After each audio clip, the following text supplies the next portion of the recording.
আজকের আলোচনা গতদিন আমরা আলোচনা করেছিলাম এক নম্বর, 2 নম্বর, 3 নম্বর এবং 4 নম্বর প্রশ্ন। অর্থাৎ এখানে লেখাও আছে 1 নম্বর প্রশ্নে নম্বর বিভাজন, কতগুলো বিষয় আছে সেই বিষয় থেকে থাকা।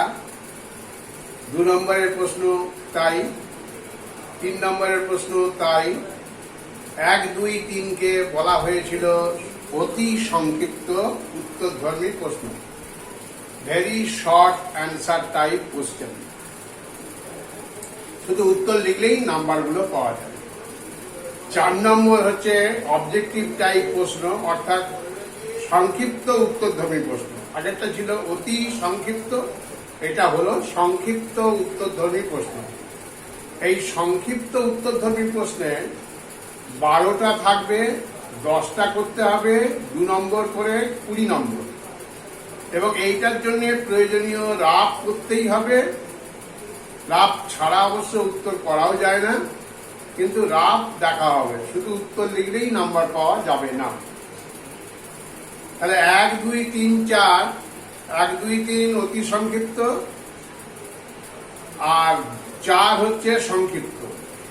আর এই 12টা প্রশ্ন কোথা থেকে আসবে তাও বলা আছে, মধ্যশিক্ষা পর্ষদের বইয়ে বলা আছে। সে অনুযায়ী আমি বলেছি বীজগণিত, পাটিগণিত, ত্রিকোণমিতি, পরিমিতি, এগুলো প্রত্যেকটায় 2টো করে দেওয়া থাকবে। আর জ্যামিতি 3টে এবং রাশিবিজ্ঞানে 1টা। এই মোট 12টা প্রশ্ন দেয়া থাকবে, তার মধ্যে 10টির উত্তর করতে হবে এবং 20 নম্বর। এখানে উত্তর করে দেখাতে হবে, রাফ করে দেখাতে হবে কিভাবে হলো, যত সংক্ষেপে হোক রাফটা করে দেখাতে হবে। এরপরে আসি আমরা, অর্থাৎ এই আগে যেমন অবজেক্টিভ টাইপ হলো সংক্ষিপ্ত, এটা সংক্ষিপ্ত উত্তরধর্মী প্রশ্ন নয়, এটা হচ্ছে সাবজেক্টিভ টাইপ উত্তর কোশ্চেন। অর্থাৎ এসে টাইপও বলবো না, এসে টাইপ আগেকার কথা ছিল, এখানে হচ্ছে সাবজেক্ট বিষয় ভিত্তিক প্রশ্ন। এখানে 3 নম্বর মিনিমাম, 2-এর বেশি নম্বর হয়ে গেলেই সেটা অতি সংক্ষিপ্ত উত্তরধর্মী প্রশ্ন থাকছে না, সেটা হয়ে যাচ্ছে 3 নম্বরের প্রশ্ন। এখানে 5 নম্বরের প্রশ্ন কি থাকবে তাও বলে দেওয়া আছে। 5 নম্বর প্রশ্ন হচ্ছে পাটিগণিতের,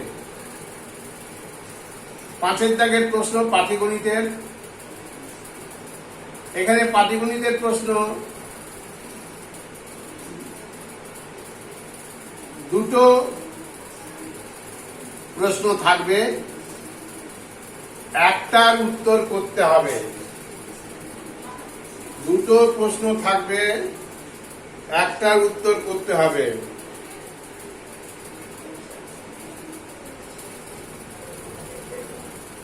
এবং এখানে আমাদের পাটিগণিতের কি কি পাঠ্যসূচি আছে। 1 হচ্ছে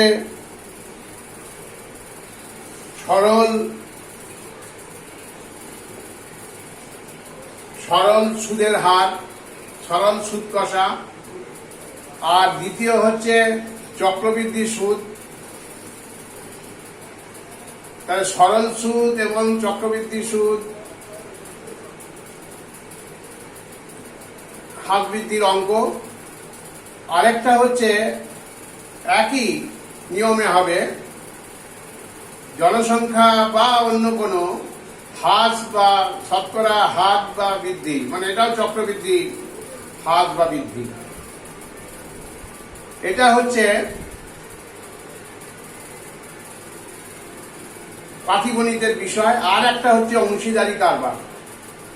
তাহলে আমাদের এখানে যে প্রশ্নটা থাকবে এটা হচ্ছে পাটিগণিতের ক্ষেত্রে কি কি বিষয় থাকার কথা না, দুটো প্রশ্ন থাকবে, একটির উত্তর করতে হবে, নম্বর থাকবে 5, নম্বর থাকবে 5।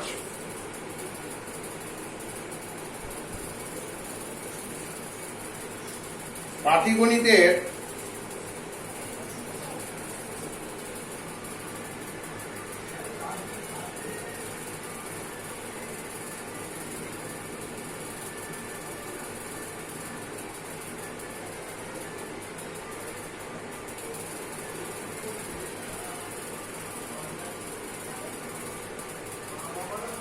পাটিগণিতের সিলেবাসগুলো আরেকবার বলছি আমি। সরল সুদ, চক্রবৃদ্ধি সুদ,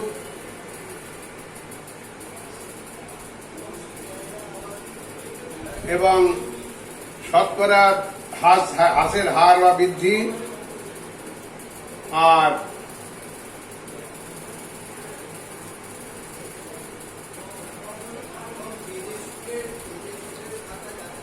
তাহলে 5 নম্বর প্রশ্নে যেগুলো বিষয়, একটা হচ্ছে অংশীদারি কারবার। আমরা এগুলো ডিটেলস আলোচনা করব। অংশীদারি কারবার হয়তো সবাইকারই এখন হয়ে গেছে।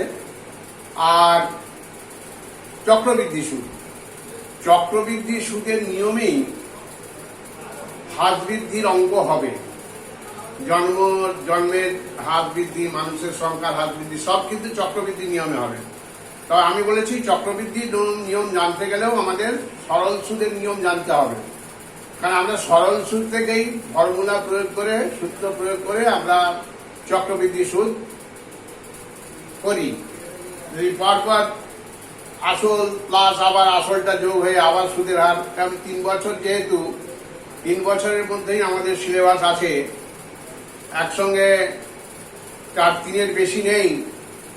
সুতরাং ফর্মুলা প্রয়োগ করেও যেমন করা যায়, ফর্মুলাটাও মনে রাখলে হবে। আসল ইন্টু 1 প্লাস সুদের her by 100 whole to the পাওয়ার বছর সংখ্যা, সমূল চক্রবৃদ্ধির যে ফর্মুলা সেটা।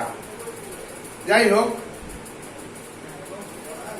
5 নম্বর প্রশ্নে তাহলে দুটো প্রশ্ন থাকবে, একটা উত্তর করতে হবে। তা দুটোর মধ্যে একটা অংশীদারি কারবার আর একটা হচ্ছে চক্রবৃদ্ধি সুদের সুদ বা মানুষের সংখ্যা দিয়ে ওই একই ফর্মুলার প্রয়োগের অঙ্ক। তাহলে দুটো থাকবে, একটা করতে হবে। আর আমরা সরল সুদ তো আগেই করেছি। আর সুদের উপর যে সুদ হয় আসলের সঙ্গে, সেটাকে চক্রবৃদ্ধি সুদ বলে। বারবার আমরা যেমন ব্যাংক থেকে পাই আর কি চক্রবৃদ্ধি সুদ। তাহলে পাটিগণিতের অঙ্ক হলো 5। 5 নম্বর প্রশ্নে পাটিগণিত থাকবে। এই পাটিগণিতের বিষয়টা কি কি থাকবে সিলেবাসে কষ্ট করে বলা আছে, এবং কি কি উত্তর করতে হবে এখানেও মনে রাখতে হবে। পাঁচ নম্বর আছে, অর্থাৎ একসঙ্গে পুরোটা উত্তর করলেই যে শেষে উত্তর মিললেই নম্বর, এটা নয়। কিরকম, আমি যদি সূত্র প্রয়োগে বা এমনি ঐকিক নিয়মে বা যে কোনো ভাবে আমি অঙ্কটা করি, তাহলে দেখা যাবে যে উত্তর করার আগেও যদি প্রথম স্টেপ ঠিক হয় তাতে 1 নম্বর থাকবে। আবার দ্বিতীয় যে কিছু বার করার থাকে তাহলে আবার 2 নম্বর থাকবে। আবার যদি দুটো প্রশ্ন বার করা থাকে তাহলে আরেকটা প্রশ্নের জন্য 2 থাকবে। কি বলছি বোঝা যাচ্ছে? যেমন যদি ধরা হয় সরল চক্রবৃদ্ধি সুদের কথা, কোনো আসল 6% চক্রবৃদ্ধি হার সুদে 3 বছরে এত সুদ হয়, তাহলে আগে সমূল চক্রবৃদ্ধির ফর্মুলাটা প্রয়োগ করলাম। এখানে সব জানা আছে, সমূল চক্রবৃদ্ধি বের করতে হবে, কত টাকার সুদ বের করতে হবে। আসল ইন্টু 1 প্লাস সুদের her by 100 whole to the পাওয়ার বছর সংখ্যা। আমরা এগুলো যখন পাটিগণিতে আলোচনা করব প্রত্যেকটা জিনিস ঘুরিয়ে ফিরিয়ে বলবো। তাহলে এইটা হয়ে গেল হোল টু দি পাওয়ার বছর সংখ্যা। 3 বছর বলেছে, 3 হয়ে গেল। এবারে বের করব, এবারে আসলটা যদি বিয়োগ করি তাহলেই চক্রবৃদ্ধি সুদটা পাবো। কারণ এখানে আমরা সমূল চক্রবৃদ্ধি নিয়মটা পাচ্ছি।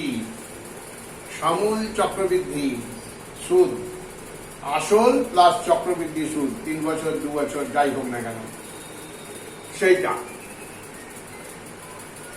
এরপরে 6, 7, 8 6, 7, 8 নম্বর প্রশ্ন থাকবে বীজগণিত। আমি এটা ইউটিউবে দিয়ে দিয়েছি যে কি কি বিষয়গুলো আমরা এখানে এই যে ভাষাগুলো বলছি এগুলো লিখে দেওয়া আছে, একটু লক্ষ্য করলেই বোঝা যাবে এগুলো লিখে দেওয়া আছে। যে যেগুলো আমি বলেছি 1, 2, 3 কি কি থাকবে, কত নম্বর করতে হবে, 4 কি থাকবে, 5 কি থাকবে, কিভাবে করতে হবে উত্তর, কিভাবে পার্ট নম্বর দেওয়া হয়, 6 কি হবে, 6, 7, 8। তাহলে বীজগণিতের কি কি সিলেবাস আছে সেটা জেনে নিলেই হয়ে যাবে আমাদের। বীজগণিতের সিলেবাস আছে, যে বীজগণিতের কি কি আছে না, বীজগণিতের আছে দ্বিঘাত সমীকরণের সমাধান, তাই তো, দ্বিঘাত সমীকরণের সমাধান, দ্বিঘাত সমীকরণের সমাধান, তারপরে দ্বিঘাত সমীকরণের সমাধান এবং শ্রীধর আচার্যের সূত্র প্রয়োগ, দ্বিঘাত সমীকরণ গঠন করে সমাধান। 6 নম্বর প্রশ্নে কি থাকবে তাহলে বোঝা যাচ্ছে, দ্বিঘাত সমীকরণ, তারপরে শ্রীধর আচার্যের সূত্র প্রয়োগ, দ্বিঘাত সমীকরণ গঠন করে সমাধান। এইগুলো নিয়ে 6 নম্বরের প্রশ্ন থাকবে, 2টো থাকবে, 1টা করতে হবে, 3 নম্বর থাকে। আবার বলছি, বীজগণিতের 6 নম্বর প্রশ্ন, 6 নম্বরের প্রশ্নে 3টে সিলেবাস আছে। মানে কি সিলেবাসের কথা বলছি, এক হচ্ছে দ্বিঘাত সমীকরণ, তোমরা জানি দ্বিঘাত সমীকরণ কিভাবে পড়েছো সব, শ্রীধর আচার্যের সূত্র দিয়ে করা যায় দ্বিঘাত সমীকরণের।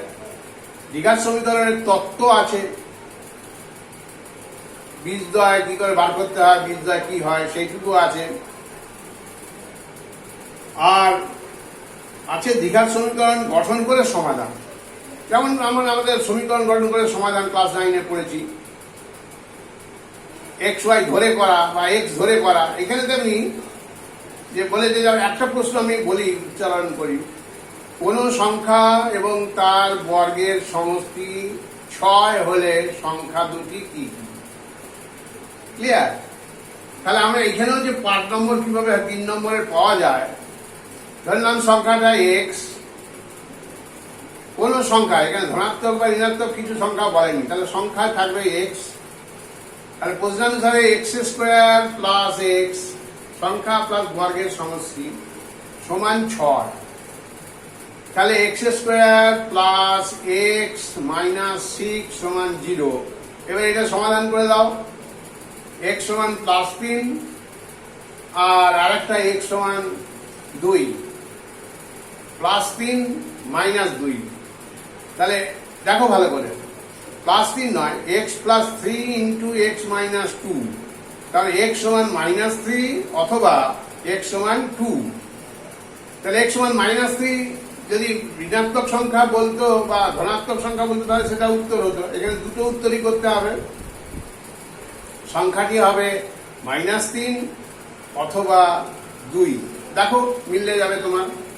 এইকে বলে দ্বিঘাত সমীকরণ। এখানে তুমি যে ধরেছো এবং সমীকরণটা গঠন করেছো তার জন্য 1 নম্বর পাবে, এবং এই যে মিডল টার্ম ফ্যাক্টর করেছো বা যে কোনো ফ্যাক্টর করেছো করার জন্য 1 নম্বর, এবং উত্তর মেলানোর জন্য 1 নম্বর। এইভাবে 3 নম্বর ভাগ করা থাকে। প্রথমটাও যেমন ঠিক করতে হবে সমীকরণ গঠনটা, তারপরে উত্তর মিললে পরপর স্টেপ অনুযায়ী নম্বর পাওয়া যাবে। তাহলে 6 নম্বর হয়ে গেল। এবারে তাহলে দুটো থাকবে, একটা করতে হবে। দ্বিঘাত সমীকরণের অনেকগুলো তোমরা দেখেছো, 1/a 1/b 1/x = 1/x হলে x এর দ্বিঘাত সমীকরণ উত্তর করো। এরকম x + 1/x সমান 729 পূর্ণ 1 729। সেখানে কিভাবে করতে হয় সব বলে দেওয়া হবে। তাই দ্বিঘাত সমীকরণ অঙ্ক এটা হলো, দুটো মান বেরোবে। এখন 6 এর পর 7 এবং 7 নম্বর প্রশ্নে কি থাকবে আর 7 নম্বর প্রশ্নে ভেদ ও দ্বিঘাত করণী, দুটো প্রশ্ন থাকবে, একটা উত্তর করতে হবে। ভেদ ভ্যারিয়েশন তোমরা জানো, আবার জানিয়ে দিতে দেওয়া হবে, আলোচনা করা হবে, এগুলো প্রত্যেকটাই। আগে আমি নম্বর বিভাজনটা বলছি, তাহলে তোমাদের সুবিধা হবে, তোমরা কিভাবে প্রস্তুতি নেবে মনকে। অনেকটাই পড়া হয়ে গেছে নিশ্চয়ই, তবুও আবার নতুন করে প্রত্যেকটা বলবো আর কি। 7 নম্বর প্রশ্নে তাহলে ভেদের অঙ্ক থাকবে আর করণীর অঙ্ক থাকবে। ভেদের নিয়ম আছে, ভেদের সূত্র আছে, যৌগিক ভেদের উপপাদ্য আছে। হ্যাঁ, এইগুলো মনে রাখতে হবে।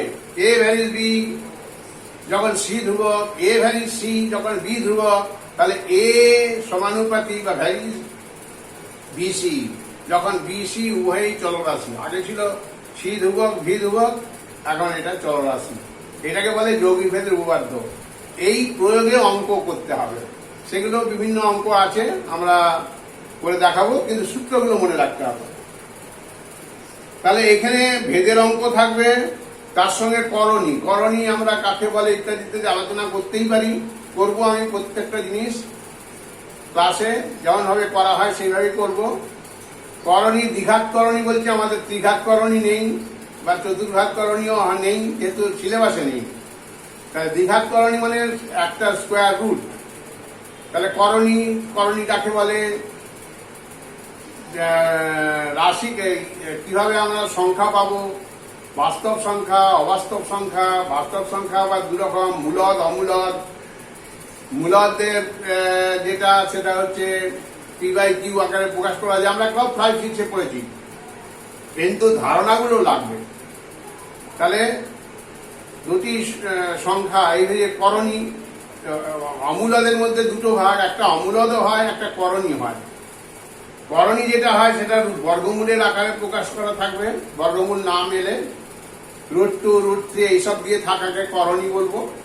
আর বাকি যেগুলো, যেমন ই একটা অমূলদ রাশি, পাই অমূলদ রাশি। পায়ের সমান আমরা তো 22/7 ধরে নিই, পাই তো অ্যাকচুয়ালি পাই সমান 22/7 আমরা ধরে নিই, তাই মূলদ রাশি প্রকাশ হয়ে গেল সেই জন্যে। কিন্তু পায়ের ভ্যালু তোমরা লক্ষ্য করবে, অঙ্ক বা গণিত প্রশ্নপত্রে অবশ্যই লেখা থাকে এটা, যে পাই যদি দেয়া থাকে তাহলে পায়ের মান 22/7 দেওয়া থাকে। তোমাকে যেখানে বলা হবে এই প্রশ্নের উত্তর করো, এবং 1-2 পাতায় তুমি প্রথম প্রশ্নগুলির উত্তর করো, 1 2 3 4, এবং লেখা থাকে ক্যালকুলেটর ব্যবহার করা যাবে না। সেইখানে লেখা থাকবে প্রয়োজনে পাই সমান 22/7 ধরতে পারো। পাই একটা অমূলদ রাশি, একদমই আমরা আলোচনা করব। সেই জন্য পাইটা আর ইটা, এসেন্ট্রিসিটি এটা হচ্ছে অমূলদ রাশি, কিন্তু করণী নয়। আবার সমস্ত অমূলদ রাশি বা করণী এবং ওই অমূলদ রাশি, সেগুলো সব করণীগুলো অমূলদ, মানে অমূলদের দুটো ভাগ, একটা হচ্ছে অমূলদ আর একটা হচ্ছে করণী।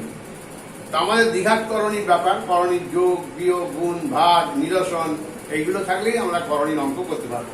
যা করণীর অঙ্ক থাকবে ভেদের অঙ্কের সঙ্গে, যেটা সহজ মনে হবে সেটাই করবে, এবং পরীক্ষার হলে আগে দুটোই শিখে নিতে হবে, ভেদ এবং করণী। তারপরে এসে যাচ্ছে, আর তাহলে বাকি রইল কি বীজগণিতের মধ্যে, আমরা সবাই দেখেছি যে 6-7 হয়ে গেল, দুটো থাকবে, একটা করতে হবে। এবার আসবে 9 নম্বর, 6, 7, 8, তাহলে দুটো করে প্রশ্ন। 8 নম্বর প্রশ্নে কি থাকবে, 6 বললাম 7 বললাম, 8 কি থাকবে, 8 থাকবে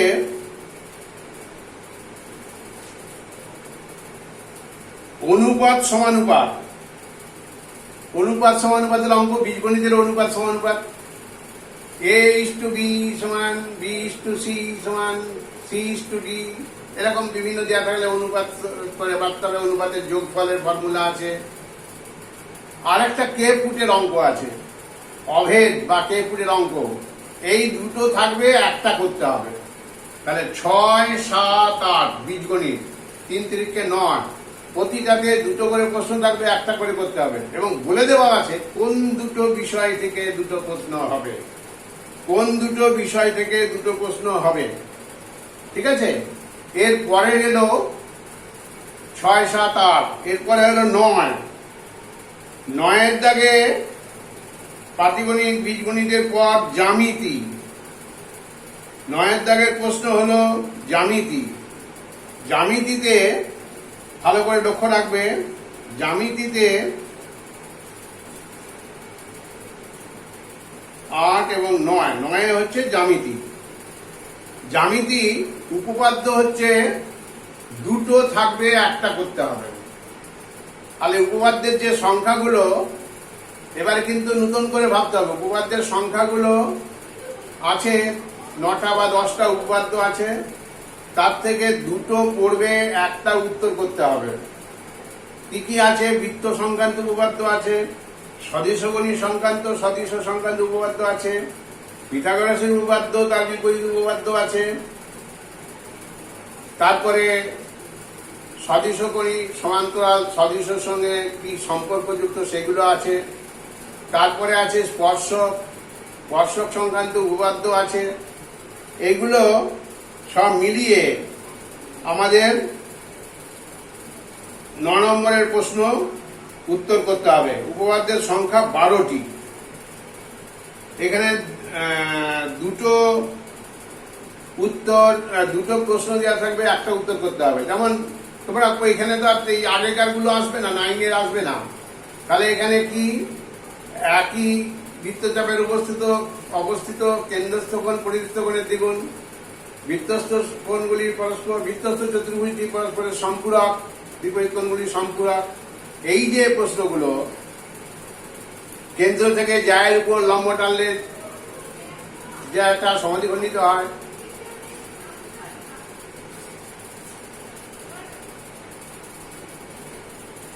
এরপরে আসছে, তাহলে আমরা জ্যামিতির উপপাদ্যের সংখ্যা 12টা, এটা 9 নম্বর প্রশ্ন। তাহলে 5 নম্বর, দুটো থাকবে, একটা করতে হবে, 5 নম্বর। এখানেও কিন্তু প্রশ্নের নম্বর বিভাজন আছে। যে প্রশ্নটার উত্তর করব সেটা প্রথমে ছবি, তারপরে আমি 9-এর ক্লাসের সময় বলেছি প্রথমে ছবি আঁকতে হবে, ছবির জন্য নির্দিষ্ট নিয়ম যেটা দেওয়া আছে প্রশ্নে, তারপরে কি দেওয়া আছে সেটা লিখতে হবে, স্বীকার যাকে বলে, এবং কি প্রমাণ করতে হবে সেটা লিখতে হবে। তারপরে বাড়তি অঙ্কন, প্রমাণের প্রয়োজনে বাড়তি অঙ্কন যদি কিছু করতে হয় সেটাকে লিখতে হবে। এইভাবে 1 ছবিতে 1 দেওয়া আছে, প্রমাণ করতে হবে 2, আরেকটা হচ্ছে 1 হচ্ছে 3, মোট 3 নম্বর প্রশ্ন আমরা পাবো। বাড়তি অঙ্কন করলে 1 = 3 এবং প্রমাণের জন্য 2 নম্বর। তাহলে আমরা যদি সব ঠিকঠাক করে থাকি, ছবির জন্য 1, কি দেওয়া আছে কি প্রমাণ করতে হবে এর জন্য 1, 2, আর হচ্ছে বাড়তি অঙ্কন যদি লাগে তার জন্য 1, তাহলে 3 এবং প্রমাণের জন্য 2, মোট 5। এই 5 নম্বর পাওয়া যাবে। প্রথমটা যদি ঠিক হয় তবেই পরবর্তী স্টেপে নম্বর হবে। যদি দ্বিতীয় ঠিক হয়, প্রথম ঠিক হয়, তাহলে 2। স্টেপ অনুযায়ী ছবিটা ঠিক হলে 1, বাকি ভুল হলেও 1 নম্বর পাওয়া যায়। এইভাবে আমাদের করতে হবে। 10 নম্বরের প্রশ্নে কি থাকবে? 10 নম্বরের প্রশ্নে থাকবে অতিরিক্ত উপপাদ্য, যাকে আমরা এক্সট্রা বলি। অতিরিক্ত উপপাদ্য যাকে আমরা এক্সট্রা বলি। এখন অতিরিক্ত উপপাদ্য 3 নম্বর থাকে, দুটো থাকবে, একটি করতে হবে। এখানেও ঠিক তাই, কি দেওয়া আছে কি প্রমাণ করতে হবে এবং ছবি, এইগুলো ছবি এঁকে এটা লিখতে পারলে 1, আর প্রমাণে 2, বাড়তি অঙ্কন নিয়ে 1 আর প্রমাণে 2, মোট 3 নম্বর। খেয়াল করতে হবে প্রমাণেও বিভিন্ন স্টেপ আছে।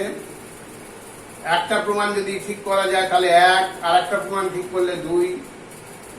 সেইভাবে ইয়েতেও থাকবে, উপপাদ্যের ক্ষেত্রেও তার মানে, অর্থাৎ প্রতিটা অংশের জন্য আলাদা আলাদা সেপারেটলি নম্বর আছে। এরপরে চলে এসো 12 নম্বর প্রশ্ন। 12 নম্বর প্রশ্ন হচ্ছে ত্রিকোণমিতি। ত্রিকোণমিতি আমরা চেষ্টা করব নতুন ভাবে সবটা আরেকবার বোঝাতে।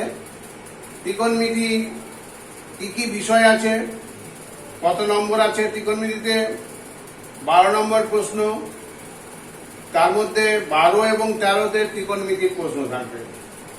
12তে কোণ পরিমাপের পদ্ধতি, ডিগ্রি রেডিয়ান তাদের সম্পর্ক, কোণানুপাত, অভেদাবলী, সাইন থিটা করতে গেল, কস থিটা করতে গেল, রূপান্তর, কোণানুপাতের আদর্শ কোণগুলির মান। আদর্শ কোণগুলি হচ্ছে 0, 30, 45, 60, 90 ডিগ্রি। এইগুলোর সাইন, কস, ট্যান এর প্রত্যেকটার মান আছে, সেগুলো বসানো। তারপরে হচ্ছে পূরক কোণ সম্পর্কিত সমস্যা। এই 4টের মধ্যে 3টে থাকবে, 2টো করতে হবে 6 নম্বর। খেয়াল করছো, 4টে প্রশ্নের মধ্যে, 4টে অধ্যায়ের মধ্যে 3টে থাকবে, 2টো করতে হবে, এবং নম্বর হচ্ছে 6, 3 দুগুণে 6। আর 13 নম্বর প্রশ্ন, যেখানে ত্রিকোণমিতির আরেকটা বিষয়, উল্লেখযোগ্য বিষয় আছে। 13 নম্বর প্রশ্নে 2টি প্রশ্ন থাকবে, একটির উত্তর করতে হবে। 2টি প্রশ্ন থাকবে, একটির উত্তর করতে হবে।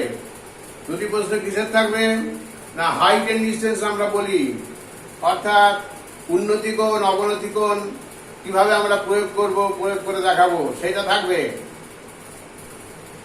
2টো প্রশ্ন থাকবে, একটি উত্তর করতে হবে, এবং এখানেও 5 নম্বর থাকবে।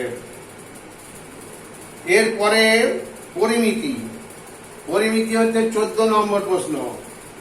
14 নম্বর প্রশ্নে পরিমিতি, এখানে 3টে প্রশ্ন থাকবে, 2টো উত্তর করতে হবে, 4 দুগুণে 8 নম্বর থাকবে। ক্লিয়ার? আবার বলছি, এখানে 3টি প্রশ্ন থাকবে পরিমিতি। আমি পরিমিতির সিলেবাসও বলে দেবো, যা বোর্ড বলেছে সেটাই বলে দেবো। 3টে প্রশ্ন থাকবে, 2টোর উত্তর করতে হবে, 4 দুগুণে 8। এখানেও পার্ট পার্ট প্রতি স্টেপে নম্বর দেওয়া হবে, এবং সেই অনুযায়ী কাজ হবে। তাহলে এরপরে হচ্ছে 14 নম্বর প্রশ্ন হয়ে গেল। 4 নম্বর, কিন্তু 4 4 8। এবারে হবে 15 নম্বর প্রশ্ন। 15 নম্বর প্রশ্নে কি দেওয়া থাকছে না, স্ট্যাটিস্টিক্স বা রাশিবিজ্ঞান। একটা নতুন বিষয়, আমি খুব সুন্দর করে বুঝিয়ে দিতে পারবো প্রত্যেককে, যাতে যে কেউ রাশিবিজ্ঞানের অঙ্ক, মিন, মিডিয়ান, মোড, এবং বাংলায় হবে যৌগিক গড়। আমরা গড় করেছি, এখানে যৌগিক গড়, অনেক বড় বড় অঙ্ক কিভাবে করতে হয়। আর ক্লাস 9-এ আমরা বিভিন্ন ভাগ করেছি, বিভাজন, গ্রুপ তৈরি করা শিখেছি ট্যালি মার্কের সাহায্যে। তাহলে রাশিবিজ্ঞানের গড় বা যৌগিক গড়, মধ্যমা, মোড, মোড বা বলবো মোডের হচ্ছে মধ্যগামিতার আরেকটা হচ্ছে মোড। মোডের বাংলা হচ্ছে, আমরা তাহলে মিন, মিডিয়ান, মোড, অর্থাৎ যৌগিক গড়, মধ্যমা বের করার নিয়ম দেখব, আর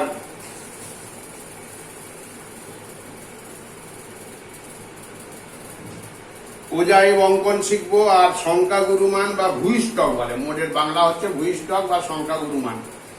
4টের মধ্যে 3টে থাকবে, 2টো উত্তর করতে হবে। ক্লিয়ার? একটা অজাইব অঙ্কন, মধ্যমা বার করারই একটা নিয়ম হচ্ছে অজাইব অঙ্কন করে করা যায়। মোড হচ্ছে ভূইষ্ঠক, খুব সহজে করতে পারবে যেভাবে দেখাবো। আর মিন যৌগিক গড়, এবং আরেকটা হচ্ছে মধ্যমা। এই ফর্মুলা জেনে প্রয়োগ করলে এতে 4 নম্বর করে থাকে, 2টো করতে হবে, 4 4 8, আর 3টে প্রশ্ন দেওয়া থাকবে। মোট 4টে থেকে 3টে দেওয়া থাকবে, আর 2টো উত্তর করতে হবে। সেই অনুযায়ী এই নম্বরগুলো থাকবে, এবং এই হচ্ছে সিলেবাস। তাহলে এই সিলেবাস অনুযায়ী আমরা প্রত্যেকটা দেখে নিলাম। এবার দেখো মোট 90 নম্বর হচ্ছে কি।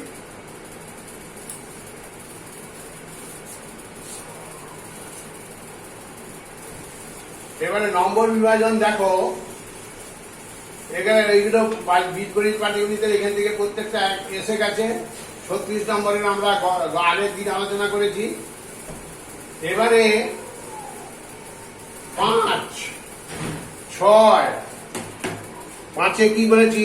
পাটিগণিত। কি কি বিষয় আছে বলেছি? কোশ্চেন নম্বর, প্রশ্ন নম্বর 5 কি কি থাকবে বলেছি? 5 × 1 দুটো থাকবে 5।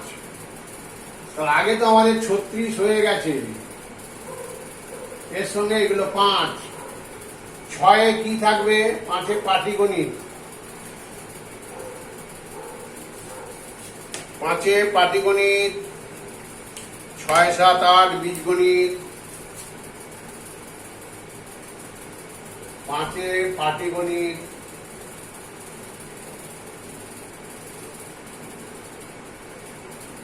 6, 7, 8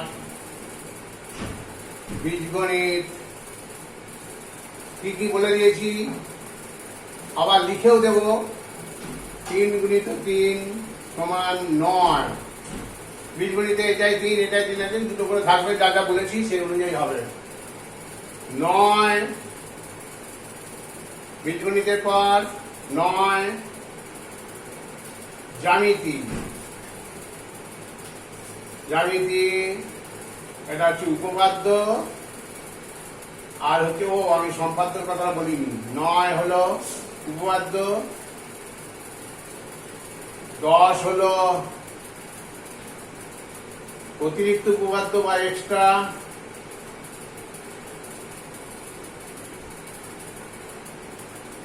এটায় 3 নম্বর, এটায় 5 নম্বর, আর 11 হচ্ছে সম্পাদ্য। দুটো থাকবে, একটা করতে হবে, এখানেও 5 নম্বর আছে, 5 নম্বর। তাহলে 9, 10, 11, 9, 10, 11 জ্যামিতি। 9 নম্বরে উপপাদ্য দুটো থাকবে, একটা করতে হবে। 10 নম্বরে অতিরিক্ত উপপাদ্য এক্সট্রা দুটো থাকবে, একটা করতে হবে, 3 নম্বর। 11 সম্পাদ্য দুটো থাকবে, একটা করতে হবে, 5 নম্বর। এবারে 12, 13, 14 হচ্ছে 14 ত্রিকোণমিতি।